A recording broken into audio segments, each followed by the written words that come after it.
তাবিজ কবজ খুলে অজু করে আপনার সামনে বসাবেন। এই পদ্ধতির মধ্যে আপনাদেরকে কোনো কিছু রোগীর হাতে দেওয়াও লাগবে না, কিছু করা লাগবে না। রোগী আসবে, তাকে বলবেন, আপনার সামনে বসাবেন, আপনি বসবেন পশ্চিম দিকে ফিরে, তাকে বসাবেন আপনার দিকে ফিরিয়ে।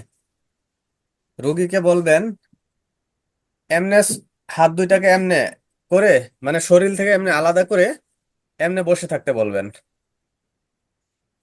এমনি আলাদা করে, এমনি সোজা করে এমনি বসে থাকবে, এমনি শরীরের লোকে লাগিয়ে না, হ্যাঁ?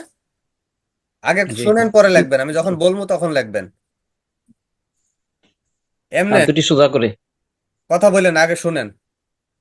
এমনে বসে থাকবেন, রোগী বসে থাকবে এমনি হাত লাগিয়ে না, হ্যাঁ? বা এমনি লাগিয়ে না, শরীর থেকে আলাদা করে এমনি সোজা করে বসবে। হাত হাত লম্বা করে। এমনি বসে থাকবে। তারপরে আমি যে আয়াতটা বলবো, আয়াতটা বলে দিব পরে। এই আয়াতটাকে, হযরত চলে গেছে, হযরত আসো। এখন যে পদ্ধতিটা বলছি ভালোভাবে আগে দেখেন, শুনেন, তারপরে লিখবেন। রুগী আসবে, রুগীকে ওষুধ করিয়ে আপনার সামনে বসাবেন। রুগী চোখ বন্ধ করে এমনি হাত সোজা করে বসে থাকবে, দুই হাত। ঠিক আছে, এমনি সোজা করে বসে থাকবে। তারপরে আপনি কি করবেন? ওই যে আয়াতটা বললাম না, ওই দুইটা আয়াত 21 বার তেলাওয়াত করবেন। মানে প্রত্যেকবার তেলাওয়াত করবেন, প্রত্যেকবারই রুগীর দুই হাঁটুর শুনছি। তালুর মধ্যে এমনি ফু দিবেন। প্রত্যেকবারে তেলাওয়াত করবেন, রুগীর দুই হাঁটুর তালুর মধ্যে ফু দিবেন। 21 বার তেলাওয়াত করবেন, মানে 21 বারই তার দুই হাঁটুর মধ্যে, হাতের তালুর মধ্যে ফু দেওয়া হলো। তারপরে আপনার আমল শেষ হয়ে গেল। আপনি কি বলবেন? মানে এইভাবে 21 বার করবেন তো। প্রথম 7 বার হুম। তেলাওয়াত করবেন, মানে একবার তেলাওয়াত করে ফু দিবেন, আরেকবার তেলাওয়াত করে ফু দিবেন, 7 বার হয়ে গেল এইভাবে।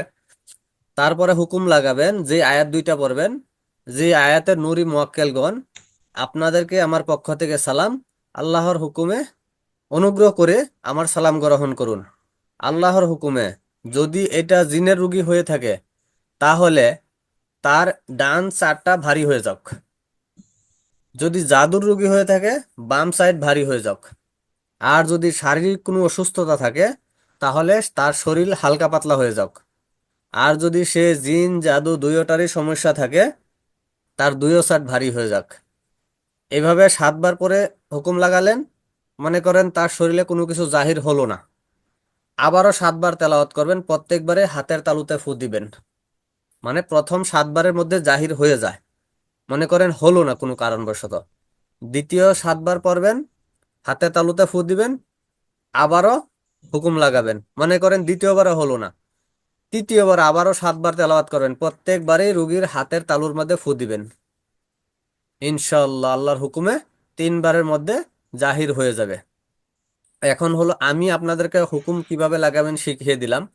এখন হুকুম লাগানোর, মানে রুগীর শরীরে কিভাবে হুকুম লাগাবেন, মানে তার শরীরে कैफियत কিভাবে জাহির করবেন, সেটা আপনাদের পক্ষ থেকে আপনারা নিজের ভাবে করতে পারেন। মনে করেন কাউরে বলতে পারেন যে যদি জিনের রুগী রুগী হয়ে থাকে, তার যেন মাথা ভারী হয়ে যায় বা জ্বলাপোড়া শুরু হয়ে যাক, জাদুর রুগী হলে যেন কাঁপাকাঁপি শুরু হোক।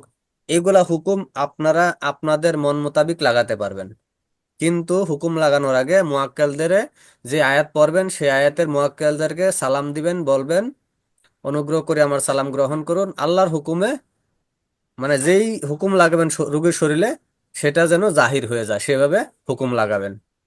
তারপরে দেখবেন প্রথম 7 বারের মধ্যেই সমস্ত কিছু জাহির হয়ে যায়। এমনও কোনো মানুষ আছে, একদম মনে হয় যদি, যে মনে করেন ডান সাইডটা ভারী হওয়ার কথা বলছি না, যেমন সে বলে যে আমার এই হাতের তালুর মধ্যে বা এখানে যেন, মানে 100 কেজি ওজনের একটা পাথর বসায় রাইখে দিছে। আর জ্বালাপোড়া যখন সৃষ্টি হয়, মনে করেন যে শরীরে যেমন আপনার মরিচ লাগিয়ে দিলে যেমনি জ্বালাপোড়া করে না, তেমনি জ্বালাপোড়া করতেছে।